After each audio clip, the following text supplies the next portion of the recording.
Education, Talking Education for Action. Kali ini saya sedang berada di depan Gedung 7 Universitas Amikom Yogyakarta. Dan hari ini kita akan membahas tentang satu topik pembahasan yang cukup menarik nih. Karena hari ini kita akan membahas tentang desain rumah minimalis untuk milenial bersama dengan salah satu narasumber yang cukup berkompeten di bidangnya. Siapa dia? Penasaran? Simak cuplikannya untuk Anda.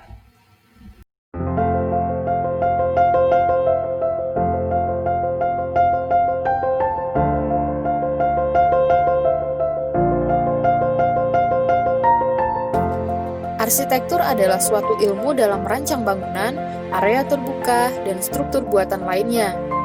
Hasil dari ilmu arsitektur bukan hanya melahirkan rancangan akan suatu bangunan, namun juga melahirkan suatu budaya. Arsitektur memadukan keindahan dengan faktor lainnya, yaitu terbentuknya suatu rancangan yang memenuhi kenyamanan dan sesuai dengan kebutuhan. Di masa sekarang ini, arsitektur juga merupakan salah satu hal yang terpengaruh oleh adanya generasi milenial. Gaya hidup yang serba praktis, minimalis, serta mendobrak aturan yang ada. Hal itu berpengaruh besar terhadap dunia arsitektur. Karya arsitektur akhir-akhir ini meniru budaya dari kalangan milenial, di mana karya-karya arsitektur cenderung minimalis, bebas, estetik, namun tetap mempertahankan fungsi suatu karya. Seperti apa sebenarnya perkembangan arsitektur di era milenial? Seperti apa besarnya pengaruh milenial terhadap arsitektur? Saksikan perbincangan mengenai arsitektur dan tren desain minimalis bersama Ani Hastuti Artasari, dosen prodi arsitektur Universitas Amikom Yogyakarta, hanya di Talkation, Talking Education for Action. Sudah hadir di samping saya ahlinya arsitektur, Ibu Ani Hastuti Artasari. Halo Ibu. Halo. Saya panggil Ibu Arta, betul ya Bu ya? Silakan. Nah, tadi saya sempat singgung bahwa hari ini kita akan membahas tentang desain arsitektur minimalis untuk milenial Bu. Tapi sebelum kita membahas lebih dalam, Ibu mungkin bisa jelaskan apa sebetulnya arsitektur itu sendiri Bu? Iya, oke. Ya, selamat siang Mas Rio ya. Arsitektur itu kalau kita lihat dari segi bahasa, sebenarnya dia dari bahasa Yunani, Mas. Jadi arki sama tekton gitu. Yang artinya arki itu awal gitu ya. Kemudian tekton itu kokoh ya. Kemudian bisa lebih lanjut lagi diartikan itu sebagai ini tukang ahli bangunan. Oke, tukang ahli bangunan. Pada waktu itu. Kemudian istilah itu definisinya berkembang sampai dengan saat ini. Kemudian ada definisi-definisi dari pakar begitu ya.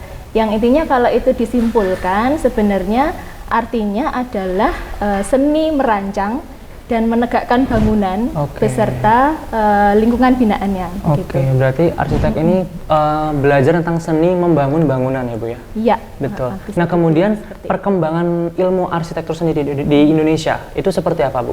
Oke, perkembangan di Indonesia ini sebenarnya kalau misalnya mau dibahas satu semester sendiri ya Mas. Begitu. Tapi boleh saya singkat ya. Sebenarnya perkembangan itu ada 5 kalau di Indonesia ya. Yang pertama itu sejarah atau arsitektur di masa tradisional. Jadi arsitektur tradisional. Kalau bisa dilihat itu karya arsitektur sampai dengan saat ini misalnya bangunan yang di Bali, kemudian rumah panjang di Kalimantan, kalau di Jawa yaitu ada joglo. Nah, itu merupakan arsitektur tradisional. Perkembangan berikutnya adalah arsitektur Hindu-Buddha gitu. Itu kalau karya arsitektur yang sekarang bisa dilihat itu ya candi-candi ya, banyak candi-candi yang besar misalnya yang paling banyak dikenal itu Borobudur, kemudian Prambanan begitu. Kemudian perkembangan berikutnya itu ada arsitektur Islam. Arsitektur Islam itu juga banyak karya yang bisa dilihat sampai sekarang itu misalnya masjid kuno gitu ya. Misalnya kalau di Jawa Tengah itu ada Masjid Kudus. Iya, betul. Nah, itu juga mencerminkan sebenarnya gaya-gaya arsitektur yang ada di daerah tersebut gitu. Nah, kalau di Kudus itu kan seperti mengambil juga arsitektur di masa Majapahit gitu. Atau juga misalnya kalau di Jogja itu ada Masjid Patok Negoro gitu. Nah, itu juga mengambil arsitektur gaya Jawa. Nah, kemudian setelah itu berkembang lagi ada yang namanya arsitektur kontemporer. Nah, arsitektur kontemporer itu yang sampai dengan mungkin kalau sebelum ke situ ada lagi perkembangan yang namanya arsitektur kolonial ya, sorry tadi terlewat. Oke. Arsitektur kolonial itu kalau karya yang bisa dilihat sampai dengan saat ini, misalnya kalau jalan-jalan ke Kota Baru ya, nah itu ada kan bangunan-bangunan yang gede-gede warna putih biasanya begitu kan, berbau-bau Belanda gitu. Nah itu adalah perkembangan arsitektur kolonial. Berarti kayak di Kota Tua Jakarta juga ya Bu ya, termasuk ya? Iya, itu juga salah satunya. Nah yang terakhir itu perkembangan di setelah kemerdekaan ya, namanya arsitektur kontemporer. Nah sebenarnya kalau pembahasan yang hari ini arsitektur milenial itu adalah salah satu contoh dari karya arsitektur kontemporer. Seperti itu. Berarti emang makin kesini juga makin berubah ya Bu ya? Iya, betul. Nah kemudian Bu, apa ini saya sedikit rancu nih Bu, karena kalau di jurusan kuliah nih Bu ada arsitektur, ada teknik sipil.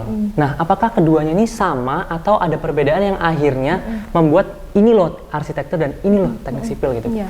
Tentu saja berbeda ya, karena kalau kita kuliah pastinya juga jurusannya beda. Iya, pasti ada perbedaan ya Bu ya? Iya, benar. Kalau lebih gampangnya ini sih, kalau misalnya arsitektur tadi disebutkan kan, seni merancang dan menegakkan bangunan gitu. Jadi di situ juga dipelajari tentang bagaimana desain, kemudian keindahannya seperti apa gitu. Kalau di sipil itu lebih menekankan pada bagaimana sih supaya bangunan itu bisa berdiri gitu. Kemudian menghitung perhitungan-perhitungan yang biaya, kemudian menghitung material yang murah, kemudian misalnya yang cocok digunakan pada tapak itu ya, yang seperti apa strukturnya, itu yang menghitung adalah sipil. Nah, tapi di arsitektur itu yang dilihat adalah bagaimana menciptakan sebuah desain yang diawali sebelumnya dengan programming gitu ya. Programming dulu, kemudian baru mendesain. Berarti teknik sipil ini berbicara tentang pembangunannya, lebih ke nanti di lapangan seperti apa, seperti itu Bu. Tapi kalau arsitektur dia lebih ke tentang bangunan yang akan dibuat seperti apa, seperti itu ya? Ya, kalau misalnya dilihat lebih jauh lagi nih ya, sebenarnya kalau dalam arsitektur itu ada di dalam ilmu arsitektur itu mempelajari tentang 3 hal. Itu yang disampaikan oleh Vitruvius, ahli arsitektur zaman Romawi kuno gitu ya. Itu ada yang namanya firmitas, kemudian ada utilitas, dan ada venusitas. Kalau firmitas itu membicarakan tentang kekuatan sebuah bangunan, utilitas itu tentang fungsinya untuk apa, kemudian kalau venusitas itu tentang keindahannya begitu. Nah, titik tekan pada arsitektur itu adalah pada fungsi dan keindahan, meskipun tidak meninggalkan kekuatan. Itu tadi. Akan tetapi kalau sipil itu bisa diartikan sebagai dia titik tekannya itu ya pada kekuatan. Itu. Berarti memang arsitektur ini tidak hanya membicarakan tentang keindahan bangunan semata ya Bu ya, karena harus memperhitungkan juga apakah nanti dibuat miring, tidak jatuh dan sebagainya. Bu. Nah kemudian untuk peluang dari ilmu arsitektur sendiri di Indonesia nih Bu, untuk hari-hari ini gitu. Peluangnya saya kira sangat luas ya. Kalau misalnya mau dibagi dalam 2 kelompok begitu, ada peluang bisnis yang berkaitan dengan arsitektur, dan ada peluang yang tidak berkaitan langsung dengan arsitektur. Gitu. Kalau yang mau dilihat yang tidak berkaitan langsung itu misalnya bisa jadi video making gitu ya, ikut di situ. Kemudian fotografer, itu juga banyak yang masuk dari arsitektur jadi fotografer gitu, karena dia juga melihat bagaimana keruangan, bagaimana juga framing seperti itu. Kemudian juga misalnya yang banyak sekarang ini juga desainer apa aja gitu, karena dekat juga dengan ilmu arsitektur kan, desain itu. Ya desainer itu misalnya banyak juga yang jadi desainer baju gitu. Kemudian desain produk gitu, itu juga bisa peluang yang sangat bagus. Tapi juga di yang hal-hal yang berkaitan dengan arsitektur juga sangat banyak. Pastinya misalnya satu sebagai arsitek tentu saja kan.